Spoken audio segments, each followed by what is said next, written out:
Hello again, and welcome to a new session in our course Certified in Risk and Information System Control (CRISC). In the previous sessions, we have covered the governance. We talked about the organizational governance, and we agreed that the risk professional should ensure having the right governance, having the right processes and policies and procedures that will help the risk professional to be supporting the organizational goals, working together with all business departments, help them in achieving the goals and the objectives of the organization. We also talked about IT risk identification. Let's cover quickly the IT risk management life cycle. As we said before, the IT risk management life cycle has 4 phases. The first one is IT risk identification, which we covered in the previous session. It's about identifying all risks that could be impacting your business process. All risks, regardless of their impact, their probability. You just put everything on the table. Then in this video, we'll discuss how we're going to assess those risks, evaluate them, and rank them so that we can have the right response for each risk that we're going to discuss in the next video. And then we're going to discuss how to control and monitor those risks and report them. So our aim is to evaluate the risk. We need to assess the risk, put size for the risk so that we can have priorities. As we said before, not all risks are equal. You cannot handle all risks with the same attention and the same fund and the same effort because some risks may be having low impact, having low probability, and other risks will have high impact and high probability. Of course, you will not handle all these types of risks in the same manner. So we start by discussing the techniques that we can use. How are we going to start evaluating the risks? You can use the Bayesian analysis, which is a statistical analysis. You look at the history of your organization or other similar organization, and using this statistical analysis, you can decide which risks have higher impact, which risks have higher probability, and hence you can have this rank ordering. You can use about tie analysis, which is concerned about linking the possible causes and controls and consequences. You need to link them together so that you can decide what cause what causes could result in this risk and how it's going to make it happen and what is the impact or consequences of this risk if it happens. You can use brainstorming, people from different backgrounds, having different knowledge and different experience. They sit together, they start thinking, whatever comes on their head, they put everything on the table, and then they start working together to reach a mutual result. You can use the cause and effect analysis, which is concerned about looking at every possible cause that may have an impact or have an effect on your business process.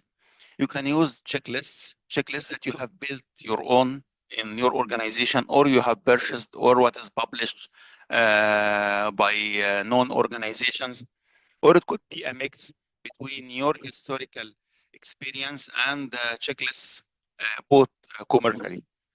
You can also use the Delphi method, which is about having a questionnaire with some questions targeted to experts in this area. And based on the results coming from those experts, you can start putting more questionnaires. So this is more of an analytical technique that you are going to use to get deep understanding of each risk. So what is the result at the end? You're going to have for each risk, you will have a probability and the impact. The probability is a measure for how much probable is this risk. Is it risk probable? Is it 90% to happen? Is it 50%? If you have a coin and you want to flip the coin, you have 2 results. Each result has a probability of 50-50. But in some other risks, you could have a very high probability. If you are looking for the probability of having an earthquake in Japan, this is probable. It depends a lot. But in other countries, it could be rare. So you want to measure the probability of this event happening. And if it happens, What is the impact? Of course, the impact of having an earthquake is much higher than the impact of one of your employees resigning, for example, or one of your employees having getting cold and taking a day leave. So if one of your employees is taking a day or two or three leaves, this is not having the same impact if you have an earthquake that could destroy your building. So you need to consider the impact of this risk if it happens. Mixing those two factors, you get the risk size. You multiply the probability and the impact, so you get a score. But we need to understand first how this scoring is done, but we're going to discuss that after we talk about the risk register. The risk register is a list of all risks that could happen. So you start filling this risk register by what you have learned in the previous video, risk identification. You put all the risks. In this video, we're going to learn how to assess the likelihood and the impact. So in the next videos, we're going to fill the rest. You will assign an owner for each risk. You will add the mitigation action or the risk response strategy. And you will use this risk register for tracking the risk through the whole life cycle of the risk management. So to do the assessment, as I said in the previous slide, there are two main methods for the analysis of the risk, for measuring the impact and probability. It could be quantitative or qualitative. Quantitative, as it says from its name, it has a number, it's a quantity. So when you talk about the probability, you say 20%, 85%, 82, 81.5. So it's a specific and very accurate measure for the probability of this risk happening. When you talk about the impact, you can convert this impact to money. So, for example, if you say that what is the impact of our ATM machines if we are a bank? If our ATM machine in the biggest mall in Cairo is down for an hour, what is the impact of that? You convert this impact to an amount of money, dollars or Egyptian pounds. So you see, if this ATM is down for 2 hours, the impact will be a loss of 2 million pounds, for example. So you have an accurate measure. Of course, this quantitative analysis is very accurate, but it requires a lot of effort. It requires deep analysis. Sometimes you don't have the luxury of doing that, especially if this risk is having a medium impact or a low impact, if it has a medium likelihood or low likelihood. But of course, if it has high impact and high probability, at that point, you can say that quantitative analysis is important. But again, it's expensive, it takes time, it takes effort. Sometimes you don't have the luxury of affording to have this amount of money, this effort, and this time that you spend to do this very deep analysis. On the other hand, you can have another sort of analysis called qualitative analysis. The qualitative analysis is like putting ranks or putting ranges. You can see that the likelihood of this risk to happen is possible. It's likely. It's almost certain. High, medium, low. So you have three risks whose probability is high, but which one is higher than the other? You don't care now. You just say that the three of them are having high probability. And the same for the consequences. You see it has catastrophic consequences or major consequences or moderate consequences. You don't put it in figures. You don't put it in amount of money. So a risk that will cost you $1 million is similar to a risk that will cost you $1,200,000, for example. So you create a range, and all these risks in the same range will have the same treatment. Of course, this sort of analysis is very quick. It doesn't require deep, very deep analysis. It doesn't require having very, very expert people who are going to do this deep analysis, convert everything to a dollar amount or to a specific percentage. Does this mean it's not accurate? No, you can say that, but it's definitely less accurate than the quantitative. But sometimes you don't need more than that. This is enough for you. Some other people may mix. You can have a qualitative analysis for everything. Then you start taking the red part, the high score risks, and do quantitative analysis for them. There is a third method that lies in between the two sorts. This is similar to the qualitative, but it has more ranges. So you start having values. In the previous qualitative analysis, we had like 5 ranges. In this sort of analysis, you have score from 1 to 0. But you don't put, you use values like 1, 2, 3, 4, and 5. So it's like you have 10 ranges. So it's not so accurate like quantitative. It's not high levels like the qualitative. So you say if the value, if the impact is between 96 and 100, I will make it 10. The purpose of this sort of analysis is that you want to have a figure, a number. You want to convert the qualitative analysis to a figure like analysis so that this number 10 will be used. So you multiply 10 for the impact by 9 for the probability, you get 90, 90 out of 100. This will help you rank order the risks.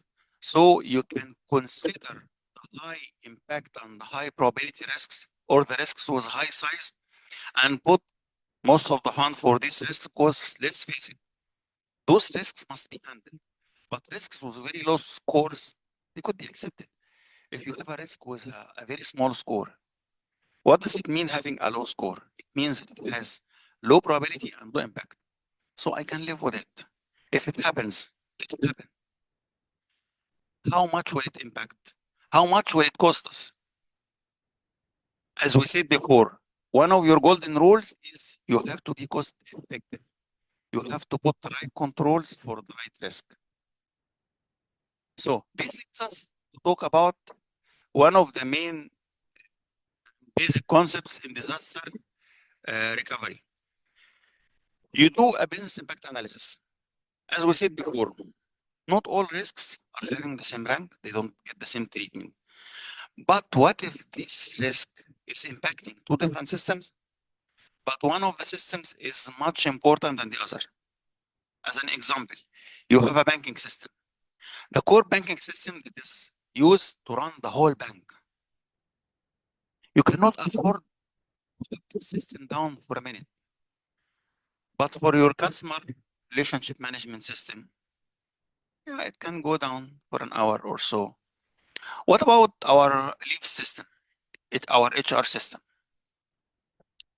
Well, as long as it's not the pay time, it's not the payroll time, well, I think the HR system can be down for a day or two. Will it impact the customer? No. Does it mean that I can accept that this system is down for a long time? No. But it's not having the same impact, not the same importance of the core banking system. So one of the two important measures that you use to rank order the criticality and severity of your systems or your services is the RTO and RPO, the recovery time objective and recovery point objective. The recovery time objective is how long can the system be down before you start suffering and having a negative impact on your business. So if you are a banking system, I believe for a core banking system, you want to make it 0. So you will put all the controls suitable to make this RTO 0. Why don't we make all the systems 0? Because it's expensive. It will cost you a lot of money. It will cost you a lot of effort. It will cost you a lot of resources. As we said before, you have to be cost effective. So you use this measure to decide. For a core banking system, if we have a disaster, it could be 5 minutes, 10 minutes, half an hour. But for the CRM, it could be 2 hours, 3 hours, 4 hours. What about our ATM machines? Well, I think for our ATM machine in the big mall in Cairo, it could be 2 hours, 1 hour. But for another ATM machine in a very distant place from the capital that has low low number of transactions, rarely used, it could be 4 hours, 5 hours. It could be more. So you start rank ordering your systems or your services and decide which ones are the most critical. These are the ones that you have to pay attention for, that you invest money and effort to protect and save. So what about the recovery point objective? What will happen to your data if the system goes down? So imagine that you have a fire in your data center, or you have a database crash, or you have a virus infection on your main server. You may lose all your data. But if you lose all your data, you're out of business. So you have to take copy of this data. You have to do backup. How much data can you afford to lose in the case of a disaster? This is what we call the RPO. So for a banking system, it's zero loss. You cannot afford losing any piece of information. Imagine that if you have a disaster and your last backup was taken 5 minutes ago, 5 minutes, not 5 days, 5 minutes. So all transactions that happened in the last 5 minutes are lost. This is money lost from the bank and from the customers. You cannot do that. You will be out of business. Your license will be taken off. Some people may go to jail for this reason. So it's zero loss. So you have to take instant backup, second by second. But for something like an HR system, the training system that you are using to track all the training that all your employees have taken. What if I lose the data of the last 24 hours? So I took a course online last night and it was lost from the system. What impact does it have? It has an impact, but it's not catastrophic. So you can afford to lose a 24-hour worth of data for the HR system. But for the core banking system, you cannot lose any piece of information. So you have to put the right control to make sure that you don't lose any piece of information. Okay. So this extra slide, SPAC is not part of our curriculum, but it's important to understand the difference between risk analysis and the business impact analysis. For the business impact analysis, you are doing your best to decide the severity of the systems or the services and order them and measure their importance using several measures like the RTO, RPO, etc. In the risk analysis, we decide or we try to identify all the risks, evaluate them, put the right control, monitor, and report those risks. So the BIA is telling you which services are more critical. This will help you in evaluating the risks. So if I have the risk of database corruption in the core banking system, it will have a higher impact than database corruption in another non-important system. So if database corruption, if I have database corruption in the core banking system, this is catastrophic impact. But if I have database corruption, it's the same risk in another system, like the training module, the training system. It's low impact or medium impact, but it's not catastrophic. So this is one of the main inputs for you to analyze the risks and then start evaluating and putting the right risk response, as we're going to see in the next video. Two main and important concepts are the inherent and residual risks. We need to understand the difference between them and mix it with risk appetite. Risk appetite is the level of risk that we as organization can live with. And this risk level is different from industry to industry. And sometimes different between a company and another company working in the same industry, depending on the strategy. We have to go back and study the governance based on the strategy of the organization and based on so many inputs and the market conditions and the type of industry you're working on. It's a management decision or a strategic decision to say that this is our risk appetite. So if this is our risk appetite, we want to stay in a level lower than this level.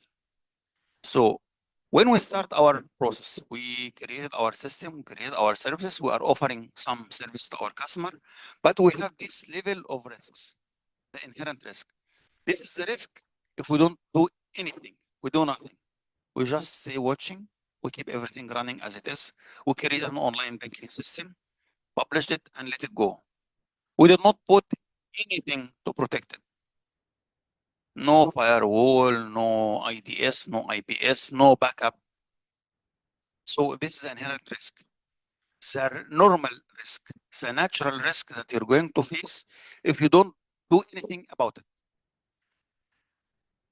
After you do the risk analysis and you identify the major risks and put the right controls, as we're going to study in the next session, your risk level starts going down. If it is below the risk appetite, then you are fine. So what if I am lower than the risk appetite and I can do more to lower the remaining level of risk? You don't need to, as long as you are in the safe area. The purpose of risk management is not to eliminate the risks. I mean, we can eliminate the risks if we can, but what if the cost of eliminating the risk is much, much, much higher than the cost or the impact of the risk if it happens? So what we are going to do, what we are trying to do is to get the risk level to be an acceptable level, which is caused residual risk. This is the level of risk that will remain after we put our security controls. If the remaining risk, if the residual risk is lower than the risk appetite, then we are fine. We are okay. This is an acceptable level. As you can see in this diagram, the residual risk is much lower than the risk appetite, which means we are fine. We can make it lower and lower, but at what expense? And what is the benefit of getting it lower? Remember, when you try to lower the risk level, it means you are going to pay money, do effort, and put attention for this risk. Is it worth it? You have to always keep this question in your mind. If you like this video, don't forget to subscribe to our channel and click the ring so that you can receive notification when the next video is published. I hope this video was useful for you. Thank you, and I wish you the best of luck.